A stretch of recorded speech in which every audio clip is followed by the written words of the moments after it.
morning, everyone. Welcome back to my channel.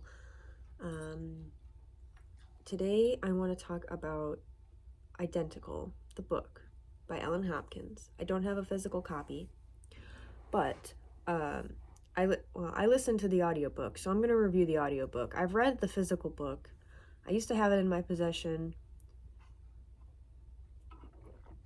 but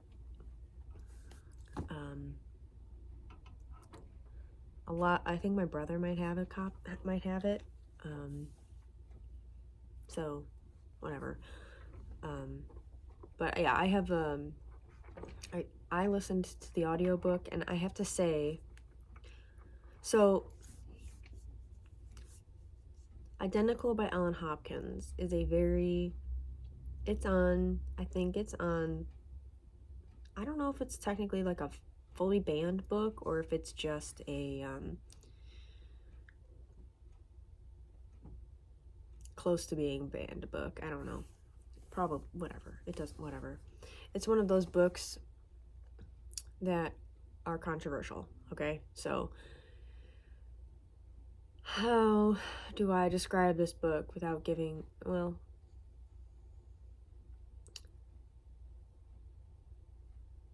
the book, I will say, is overall, the plot is dark. It's very dark. And the thing I like about Ellen Hopkins, I'm going to start with that instead of going into the book directly, because it's hard to talk about this book without giving anything away or giving up main plot points, because it's very involved. But I like that so the physical copy, if you read it, it's in prose. So like each section is in like almost like small poem bites, kind of like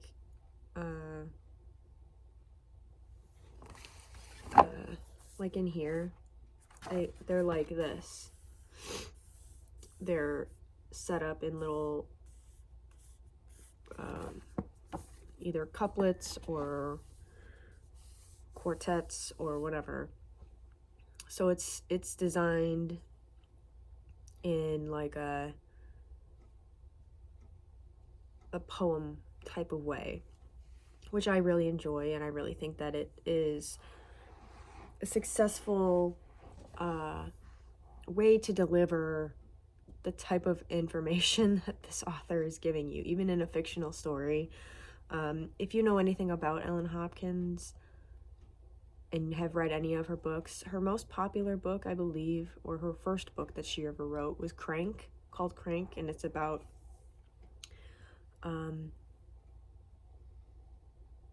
a girl who ends up becoming a meth head, and it's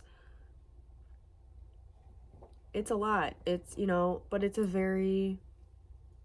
based on a true story. So I like Ellen Hopkins for her realness, and I like her for her ability to deliver the worst stories, the worst things that could happen to, like, not the worst, but some of the worst things that could happen to a person in such a digestible way. Now, I will say that because I listened to the audio version, that does not translate at all. I don't know if it was because of the way the book is written. I don't see, so like when people record audiobooks, I have no idea how they read them, if it's like written in a script, or if they just read it straight from the actual text itself. But the audiobook, I'll say the rhythm was off. I didn't enjoy trying to, it was like there were like odd pauses and weird spots, and reading it out loud in that way, it was just it was very difficult to listen to in the audiobook form. So that kind of sucks, because now I have it on my audiobook library, and I'm probably never going to listen to it again because of that alone. And that sucks. Because, I mean, I like being able to re-listen to my audiobooks. But, yeah, no. I don't recommend the audiobook version. It's so hard to listen to. But, with that being out of the way, this book is very... The first time I read it, I think it came out in 2000 and... I think it was published in, I don't know, 2008, 9? It might have been sooner than that. Don't quote me, I don't remember. I was not in high school when I read this. I was just in, like, the beginning years of college when I read it, and for the first time. And I have to tell you,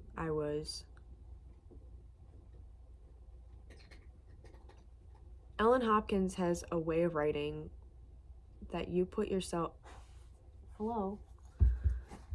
Where you could put yourself in the shoes, like you're placed directly in the shoes of the main character, who it's, you know, from their perspective, literally through their eyeballs.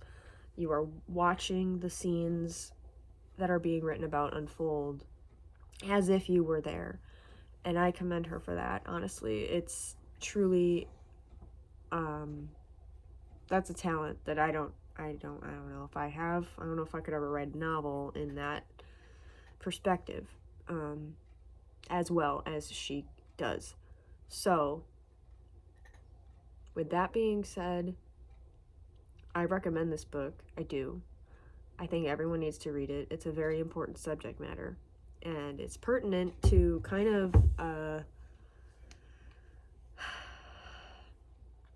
it's the main themes. It's just about trauma. It's about sexual abuse without getting into detail. It's about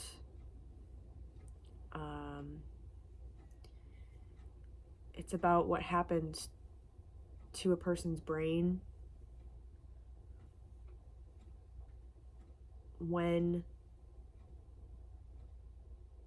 that type of thing is happening to them. And the main character is, you know, it takes place in a very wealthy home, or a very well-off, upper middle class, even richer than that, I don't know. But it takes place in a very well-off home area.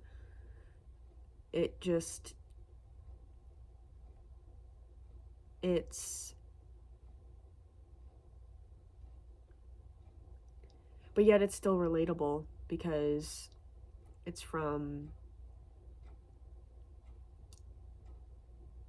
the perspective of, I guess, the product of all of these different generational issues that have been, you know, happening one after the other. And it all comes to a head with her. And yeah, the main character is Kaylee and Rayanne. So, yeah, it's a lot. It's a heavy book, but I do recommend everybody read it because it's something. I don't know how to describe it any more than that without giving away, like, major plot points or anything like that. So I'm gonna leave it at that. I hope that this was helpful in some sort of way. I hope that you go and read that book. I hope you read anything by Ellen Hopkins, to be quite honest with you. There's only a couple of her... I haven't even read them all. There's a lot. She's very prolific in her writing, and I recommend Ellen Hopkins as a whole. Like, her body of work is pretty good. Yeah, I hope this was helpful, and I hope you guys have a great day, and read banned books, everybody. Bye.